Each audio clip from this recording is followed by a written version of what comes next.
Hello दोस्तों, कल आपकी CHSL 2024 की आंसर की आ गई। ठीक है, लोगों ने अपने मार्क्स भी देख लिए और कुछ बातें जो उसके बाद हो रही है उनके बारे में बात करना चाहता हूं। सबसे पहले और इंपॉर्टेंट चीज कट ऑफ। क्या देखो, ये ह्यूमन नेचर होता है। ठीक है, कि जैसे आंसर की आती है तो सब लोग मतलब इस बारे में बात करना शुरू कर देते हैं कि यार कट ऑफ क्या जाएगी, कट ऑफ क्या जाएगी। ठीक है, देखो आपको भी पता है और कई सालों से ये चीज चल रही है। ठीक है, कि पहले एग्जाम होता है, फिर आंसर की आती है, फिर शुभम सर उसका एनालिसिस करते हैं और लगभग कट ऑफ के आसपास वो आपको लगभग स्कोर बता देंगे कि यार इतना स्कोर है तो आपको इसके बाद मेंस की तैयारी करनी चाहिए। ठीक है, शुभम सर ने अपने चैनल पे एक गूगल फॉर्म भी डाला हुआ है, आप लोगों ने फिल कर भी दिया होगा। ठीक है, उसके बेसिस पे वो बहुत जल्द 2-4 दिन जितना भी टाइम लगता है उनको, ठीक है, उसके बाद वो अपना एनालिसिस करके बता देंगे कि यार इतनी कट ऑफ जानी चाहिए और इतनी कट ऑफ के बाद वालों को अपने मेंस की तैयारी करनी चाहिए। ठीक है ना, तो 1-2 दिन और वेट कर लो, आप 2-4 दिन और वेट कर लो। ठीक है, आपको लगभग आइडिया लग ही जाएगा कि यार इसके पार वाले लोगों को मेंस की तैयारी करनी चाहिए। ठीक है, आप अभी कितने लोगों से पूछते रहो, अपना टाइम खराब करते रहो, चाहे से कि 3-4 दिन अपने दोस्तों से किसी और यूट्यूब चैनल पे कुछ भी करते रहोगे और इसमें फंसे रह जाओगे कि यार कट ऑफ क्या जाएगी, कट ऑफ क्या जाएगी।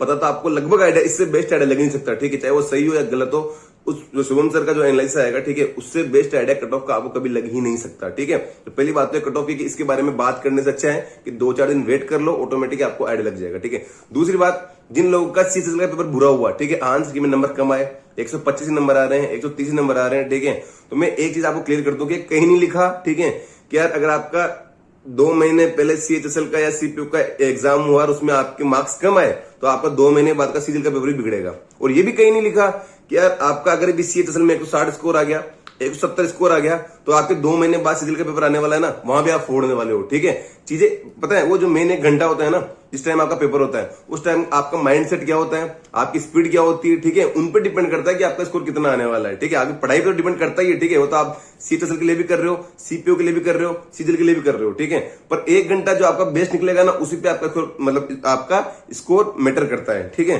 तो भाई जिन लोगों का पेपर बहुत अच्छा हो गया ना, वो भी ये चीज नहीं सोचे कि यार पेपर बहुत अच्छा हुआ है हमारा, अब तो हमें ज्यादा पढ़ने की नीड नहीं है, CHSL तो हम ऐसे फोड़ देंगे। CHSL में हम लेके आए, बहुत अच्छा स्कोर आ रहा है हमारा, 170 आ रहा है, 175 आ रहा है, 160 आ रहा है, तो हम CHSL तो ऐसे फोड़ देंगे। ठीक है, ये माइंडसेट ही मत रखना। और जिनका पेपर बिगड़ गया, ठीक है, 130 नंबर आए थे, 120 से आ रहे हैं, वो भी ये नहीं सोचे कि यार हमारा तो CHSL बिगड़ गया तो हम CHSL भी कैसे निकालेंगे। ऐसा कुछ भी नहीं होता भाई लोग। ठीक है, वो हो सकता है कि आपको वो दिन खराब रहा हो, 1 घंटा आपका खराब रहा हो, फ्लो आपका टूट गया हो। ठीक है ना, बहुत सी बार ऐसा होता है। ठीक है, बहुत सारे मतलब मेरे साथ के भी लोग थे, शुरू का पहला दूसरा तीसरा क्वेश्चन बहुत हार्ड आ गया, उन्हें लगा मैं तो कर ही दूंगा, उसमें टाइम उन्होंने वेस्ट कर दिया, फिर पूरा पेपर उनका बिगड़ गया। ठीक है, ऐसे बहुत सारे केस भी होते हैं, तो मैं पेपर को अटेंड करना भी सीखना पड़ता है। ठीक है, इसके लिए मैं कहता हूँ कि डेली आप अगर मॉक प्रैक्टिस करोगे तो ऑटोमेटिकली आप पेपर को अटेंड करना सीख जाओगे। क्या अगर शुरू में कोई हार्ड क्वेश्चन आ गया ना, तो इसको कैसे डील करनी है, छोड़ना किसको है, रिव्यू किसको करना है, बहुत सारी चीजें होती है। ठीक है, और मैंने एक बात बोली कि यार जितनी भी शिफ्ट हुई है उनको अटेम्प्ट करो। तो CHSL वाले भाइयों के लिए मैंने बात बोली थी कि उनको क्या करना चाहिए कि जितनी भी शिफ्ट हुई है आपकी CHSL की, उनको अटेम्प्ट करो। ठीक है, सबको पता है कि पूरी तो कौन कर पाएगा। ठीक है,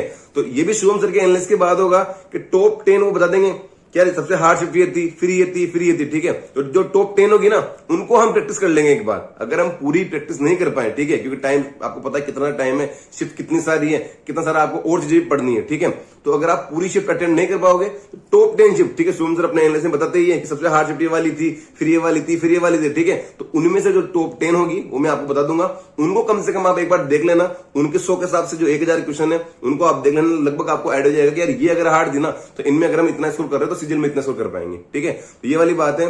बाकी ओवरऑल इतना सा मुझे कहना है कि क्वेश्चन प्रैक्टिस ही आपको 2 महीने में ओनली एक चीज, सिंगल चीज, क्वेश्चन प्रैक्टिस, जो आपका स्कोर बढ़ा सकती है, जो आपको अच्छे लेवल पे लेके जा सकती है। ठीक है, क्योंकि क्वेश्चन प्रैक्टिस का तरीका मैंने आपको बता रखा है कि जो भी टॉपिक आपको वीक लग रहे हैं, ठीक है, कि सब मतलब अगर किसी के चारों टॉपिक वीक है फिर 2 महीने बाद CHSL उसके लिए मुश्किल है। ठीक है, तो बहुत से लोगों क्या होता है ना, अधिकतर जो 70-80% लोग हैं वो ये बात बोलते हैं कि यार भैया कोई भी सब्जेक्ट मान लो आप, वो मेरे अच्छे चल रहे हैं, बाकी इन 2 में प्रॉब्लम आ रही है। ठीक है, तो जिन जिन सब्जेक्ट में आपको प्रॉब्लम आ रही है, कल ही मेरी एक स्टूडेंट से बात हुई, उन्होंने बोला कि यार उनकी इंग्लिश और मैथ्स में प्रॉब्लम आ रही है। ठीक है, तो भाई अगर इंग्लिश और मैथ्स में आ रही है तो उनकी सेक्शनल क्विज लगाते रहो आप। ठीक है, जो 25-25 के सेट आपको हर जगह मिल जाते हैं, किसी भी प्लेटफॉर्म मिल जाएंगे, आपको PDF में मिल जाएंगे, बुक मिल जाएंगे, इनको अटेंड करते रहो आप। ठीक है, ऑटोमेटिकली आपका इतना अच्छा शानदार फ्लो बन जाएगा कि आपको 25 क्वेश्चन सेट करने की मतलब अपना माइंड सेट हो जाएगा कि हम 25 क्वेश्चन तो बहुत इजीली कर लेते हैं यार। ठीक है, मतलब फटाफट से 25 क्वेश्चन हो जाते हैं। ठीक है, इनके सेट लगाते रहो, उनका एनालाइज करते रहो, ऑटोमेटिक आपका स्कोर बढ़ जाएगा। ठीक है, तो ओवरऑल यही बात थी कि कट ऑफ करके आप परेशान मत हो, 2-4 दिन में लगभग आपको आइडिया लग जाएगा।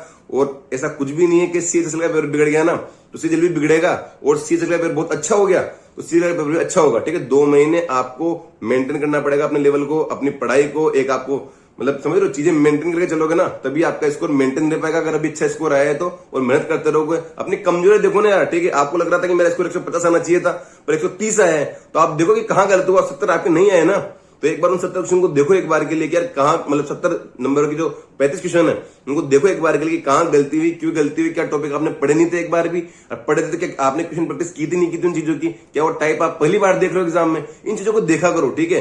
ऐसी चीजें आप देखना शुरू करोगे ना तभी आपका स्कोर बहुत अच्छा बढ़ जाएगा, ठीक है। ओवरऑल मैंने बताया टॉप 10 जो शिफ्ट है वो सोम सर के एनालिसिस के बाद आप खुद ही वहीं देख लेना, अदरवाइज मैं मेरे चैनल पे तो शेयर कर ही दूंगा, तो उनको आप एक बार अटेंड कर लेना तो आपको बेसिक आइडिया हो जाएगा कि पेपर का लेवल क्या रहा था। Thank you so much.